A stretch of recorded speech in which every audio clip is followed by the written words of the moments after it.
They're going to be punished because they want the recognition. That sounds like fun back there. They're going to be punished because they're into recognition and being somehow put on a pedestal in front of other people. I really want to know what's going on back there. That's insane. Last time that happened, they were popping balloons. So maybe that's going on today too. Anyway, I want to share with you, I'll tell you this story because it might keep your interest while that's going on too. I'm a part of a group that meets on Friday mornings called Toastmasters. Are you familiar with this? It's about people who want to get better at public speaking. And I kind of do public speaking sort of for a living. And so I felt guilty joining the club. But I thought this would be an interesting way for me to meet people, and maybe I'd be able to give some other people some advice, and maybe I'd learn some things too about public speaking. So some of you know that last year, actually I guess it's about a year and a half ago now, I participated in the international speech competition, and I won every single level of the international speech competition quite easily, going on until I was supposed to go to Las Vegas for the international speech competition, not just the regional ones. And we were outfitting this building, and so I decided I didn't want to leave while we were remodeling this building. And so I stayed here, and I sent someone else, the second place guy, out there, and he did it. I probably would have lost if I'd gone out to the international thing, but nonetheless, I was pretty prideful about the whole thing. So this year, I joined a different competition called the Evaluators Competition, which means I listen to someone else speak, and then I get to critique them. And we give like 8 different critiques, 8 different people give critiques, and the person who gives the best critique wins that round of the competition.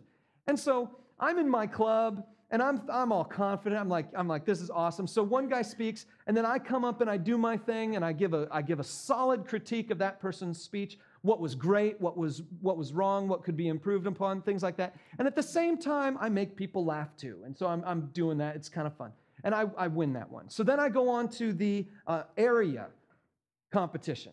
And in the area competition, I do the same thing. This guy comes up and he does his speech, and I come up and I'm a little bit more snarky this time because I'm confident and I'm thinking I can go ahead and just, poke and prod a little bit. And so he does his speech and he makes this comment about a cat, and I can't even remember the story, but at some point it just struck me as funny that I could talk about how I hate cats. And that might be a good evaluative comment on this guy. And so I could start. And so I did, and everybody laughed, and I won that round.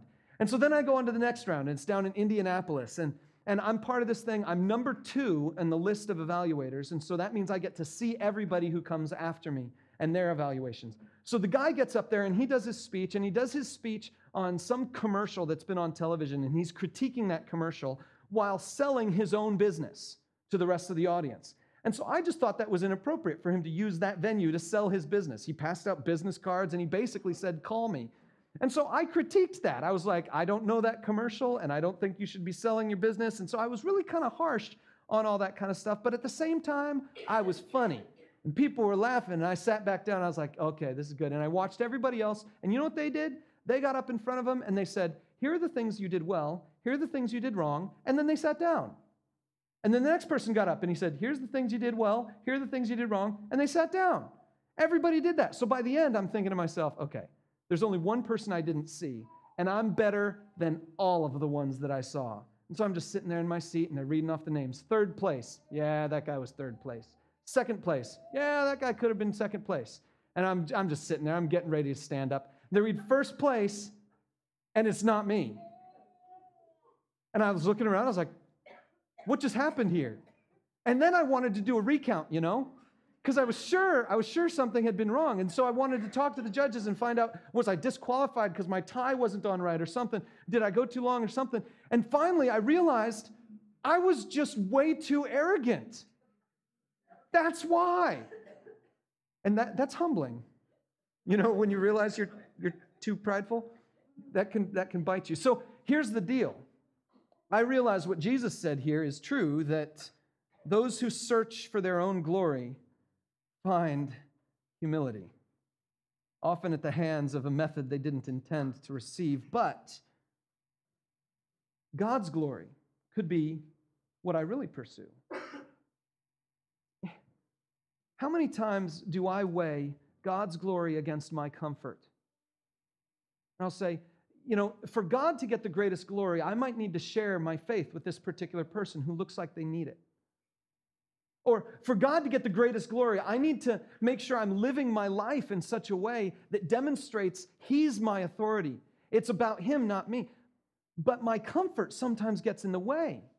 I'd sure like to stay in bed a little bit longer. I'd sure like to eat things that make my body less healthy. But if my body's less healthy, then God doesn't get the same kind of glory out of what I can do for Him. And so there's another example of God's glory and my comfort coming face to face. And I generally want my comfort to win. And I confess that it wins far too often. But here's the deal. If God's glory ever loses out to my comfort, then He's not first in my life. And if He is first in my life, I'm going to be far more concerned that people recognize Him than that people recognize me. Some actions, something practical to do about this. I think it's really difficult. On the one hand, if you get to the place where God's glory is more important than your comfort, it's very, very difficult because our whole world is telling you should be comfortable. It's very, very difficult because some of the uncomfortable stuff that you're going to have to do is to stand up when that guy on the golf course is cursing and swearing and using Jesus' name in inappropriate ways, and you're there standing next to him, and you don't want to say, hey, listen, I'm a Christian, I believe Jesus is my Lord, and I don't think you should be treating His name that way. And it's easier and it's more comfortable just to keep your mouth shut and stand off to the side. Or when your coworker is doing those things, or your boss is doing those things, it's far more comfortable just stand on the side and say, no, God's glory can take a back seat right now to my comfort. But if you do that, it's liberating. If you relax and let God be in charge, it's so liberating. Because then when the bad stuff comes and happens and the coworker's treating you like dirt, and you can just be like, hey, listen, it's not about me anyway. It's about God. How can I give God some glory in this situation? And if it's all about Him anyway, then it's freeing for you. You don't have to be stressed or try to figure out what's the next thing for me to try to do to please this person. No. Just let God be in charge. Last one. God first means this. He gets the first of my every opportunity. And I want to show you this with the final section of Mark chapter 12. It's in verse 41. Take a look at this. Jesus sat down opposite the place where the offerings were put and watched the crowd putting their money into the temple treasury. Many rich people threw in large amounts, but a poor widow came and put in 2 very small copper coins, worth only a few cents. Calling His disciples to Him, Jesus said, truly I tell you, this poor widow has put more into the treasury than all the others. They all gave out of their wealth, but she, out of her poverty, put in everything, all she had to live on. I don't understand the logic behind what she did. I mean, there is no logic. She's got nothing. That means every single coin is a necessity. Every single coin is an opportunity. Maybe this is going to be the coin that sets me on that path to get my life back together. She's a widow. She has no money. She has no resources. But if she plays her cards right, she might be able to get ahead a little bit. She might be able to figure out something to do that can move her forward. And this coin is the one that's taken her there. See, I look at money as an opportunity. My mom gave me some money for Christmas, and I still haven't spent it. You know why? Because it's an opportunity. And it's an opportunity for like 30 million different products on Amazon. And if I buy one of them, I have fewer opportunities. And so what I do is I just hang on to it. So I'm hanging on to this money, and I have no idea what I'm going to buy because I know whatever I buy, there's an opportunity gone. You know what I'm saying? Because to me, money is an opportunity. And to this woman, money is an opportunity. This is her chance. I don't know how she got those coins. I don't know what she had to do to get those coins, but she got them. And this is her chance. But she says, God gets the first. And once I'm giving Him the one, I'm just going to go ahead and give Him the other one, because what's one coin going to do for me? Maybe she's thinking, I have to rely on God. These 2 coins aren't going to buy me anything, so I'm just going to rely on God. Maybe that's what she's saying. But maybe it's something completely less logical, something completely less sort of thought through. Maybe it's just she's got the chance to worship God, and this coin is her opportunity to worship God. Maybe that's it. Maybe that's all she needed. It was an opportunity not for her to get back on her feet. It was an opportunity for her to participate in what God was doing in that city. And Jesus recognizes it, and he praises her for it. Some actions, things that we can be doing. I just look at this story. Is God first in your money? Is God first in the way you handle your time? Is God first in the relationship opportunities that you have? Is God first in your job opportunities that you have? Is God first in your opportunities? See, everything that comes through today, when you wake up in the morning, that's an opportunity. The sun is up, the air is still around you. That's an opportunity. God should get the first of that moment. Every dollar that comes into our household, that's an opportunity. God should get the first of that opportunity.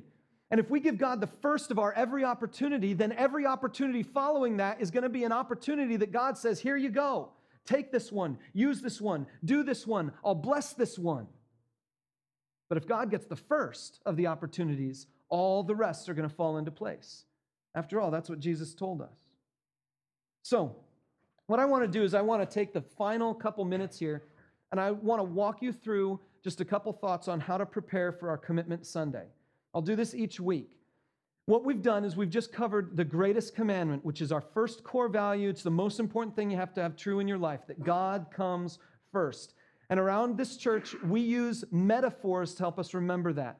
One of the metaphors that we use is the metaphor of air. So here you go, here's air. Think of your life like a bubble. If you don't have air inside you, you're nothing but just soap. You're nothing but just liquid. The world can push you where it wants you to go. The world can shape you into its own mold. Whatever the container is, that's the container you're in. That's the shape that you follow. But if God is in you, then he determines your shape. He makes you into whatever he wants you to be, the perfect thing he wants you to be, and then he can take you where he wants you to go. If we think of our lives like that, then air is a perfect metaphor for God in our lives. God needs to be first. If you stop eating, you're going to survive for about maybe a month, depending on your girth. If you stop drinking, you're going to survive for maybe 5 days, depending on other factors, depending on the heat. If you stop breathing, you're going to survive for maybe